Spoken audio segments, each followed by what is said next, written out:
दोस्तों, मानव जीवन बहुत कठिनाइयों के बाद मिलता है और मानव जीवन जीना भी इतना आसान नहीं है।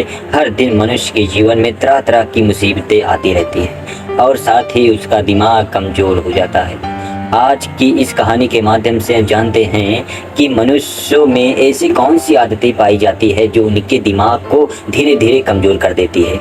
मित्रों, दिमाग हमारे शरीर का महत्वपूर्ण अंग है। हमारे शरीर के अंदर होने वाली हर क्रियाएं मस्तिष्क से ही संचालित होती हैं। किसी घटना पर हम कोई भी सुझाव देते हैं तो वह केवल मस्तिष्क के कारण दे पाते हैं। अगर आप अपने किसी भी शरीर के हिस्से या हाथ को मोमबत्ती की तरफ ले जाते हैं तो वह आपके हिस्से को जला देती है, लेकिन इसका संदेश सबसे पहले मस्तिष्क तक पहुंचता है और तभी आप अपना हाथ जल्दी से हटा लेते हैं, क्योंकि आपके मस्तिष्क में यह बात आ जाती है कि अगर हाथ को मोमबत्ती के पास ज़्यादा समय तक रखेंगे तो हाथ जल जाएगा। व्यक्ति मस्तिष्क ठीक से काम ना करे तो वह इस दुनिया में जीवन जीने के लायक भी नहीं रह सकता। सभी जीवित प्राणियों के लिए मस्तिष्क जन्म से होता है और इसका विकास उम्र के साथ होता है, लेकिन कई बार हमसे जीवन में कुछ ऐसी गलतियां या आदतें बन जाती है जो हमारे मस्तिष्क को कमज़ोर करती है और इन आदतों के लिए कोई और नहीं बल्कि हम स्वयं जिम्मेदार होते हैं। दोस्तों, महात्मा बुद्ध की शिक्षा हर किसी के जीवन को नई दिशा दे सकती है। एक समय की बात है, महात्मा बुद्ध अपने कुछ शिष्यों के साथ यात्रा पर जा रहे थे। चलते चलते वे एक जंगल में पहुंचे और अंधेरा होने लगा।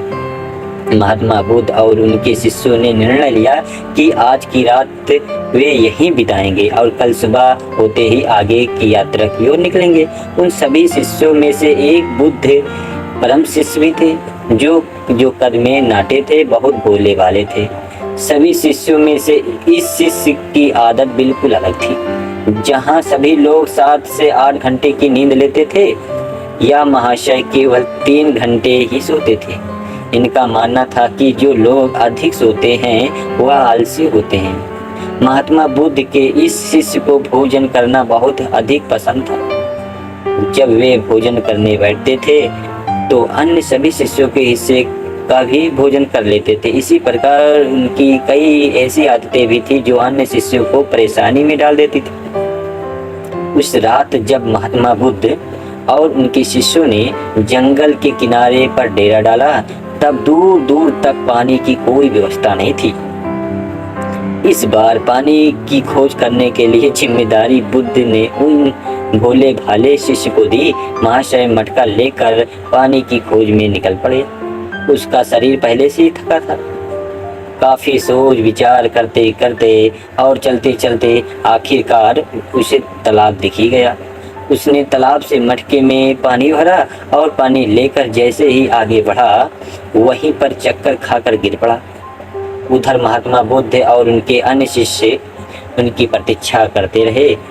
जब प्रतीक्षा में पूरी रात बीत गई, तब अगली सुबह महात्मा बुद्ध स्वयं अन्य शिष्यों के साथ अपने उस शिष्य की खोज में निकल पड़े जो रात से वापस नहीं लौटा था। सभी लोग उसे खोजते हुए तालाब के पास पहुंचे तो और मूर्छित हुए शिष्य को होश में लाने में प्रयास किए। जब वह शिष्य होश में आया और महात्मा बुद्ध को अपने सामने देखा तो चौंक गया। उसे कुछ भी याद नहीं था कि वह तालाब के पास क्या कर रहा है। उसके इस व्यवहार को देखकर अन्य सभी शिष्य उस पर हंसने लगे और उसे मंदबुद्धि कहने लगे और चिढ़ाने भी लगे। वह भोला भाला शिष्य था, वही रोने लगा और कहने लगे कि हाँ, मैं मंदबुद्धि हूँ। तब महात्मा बुद्ध ने सभी को शांत कराया और अपने शिष्य को समझाते हुए बोले, हम सभी ने देखा है कि तुम्हारी आदतें अन्य मनुष्यों से बिल्कुल अलग है। तुम बहुत कम सोते हो और बहुत अधिक खाते हो। मैंने तुम्हें अंदर एक नकारात्मक चीज़ महसूस किया है जो तुम्हारे मस्तिष्क को कमज़ोर कर रही है। तब वह शिष्य और अधिक तेज से रोने लगा और कहने लगे कि गुरुदेव, अब आप भी मुझे मंदबुद्धि कह रहे हैं। तब महात्मा बुद्ध ने कहा कि नहीं, ऐसा नहीं है। तुम एक होशियार और बुद्धिमान मनुष्य हो, किंतु तुमने कुछ ऐसी आदतों को पाल रखा है जिसके कारण तुम्हारा मस्तिष्क कमजोर हो रहा है। तब शिष्य ने कहा कि हे गुरुदेव, ऐसी कौन सी आदत है जिनसे मनुष्य का मस्तिष्क कमजोर होता है।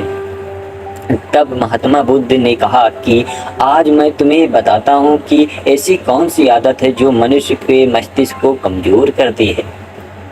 मेरी बात को सभी लोग ध्यान से सुनना। महात्मा बुद्ध ने बताना प्रारंभ किया। पहली आदत, नींद के महत्व को समझने में भूल करना। कई ऐसे व्यक्ति होते हैं जो नींद को गंभीरता से नहीं लेते हैं। उनका यह मानना होता है कि ज़्यादा सोना समय की बर्बादी होती है। यदि वे कम सोएंगे तो अधिक कार्य कर पाएंगे और अधिक सक्रिय रहेंगे, जबकि यह सोचना बिल्कुल गलत है। नींद हमारे शरीर की एक मुख्य आवश्यकता है। दिन भर काम करने के बाद जब शरीर थक जाता है तो उसे कम से कम 5 से 6 घंटे की नींद की आवश्यकता पड़ती है। तभी जाकर वह अगले दिन के लिए सक्रियता से तैयार हो पाता है। कम सोने वाले व्यक्ति की मानसिक क्षमता भी कमजोर मानी जाती है। इसीलिए मस्तिष्क को तरोताजा और तेज रखना है तो रोज 5 से 7 घंटे जरूर सोएं। दूसरी आदत, आवश्यकता से अधिक भोजन करना। कई व्यक्ति ऐसा सोचते हैं कि जीवन मिला है इसीलिए इसे खाने और पीने और मौज करने में बिताएंगे। इसी सोच के कारण वह आवश्यकता से अधिक खाना खाने लगते हैं।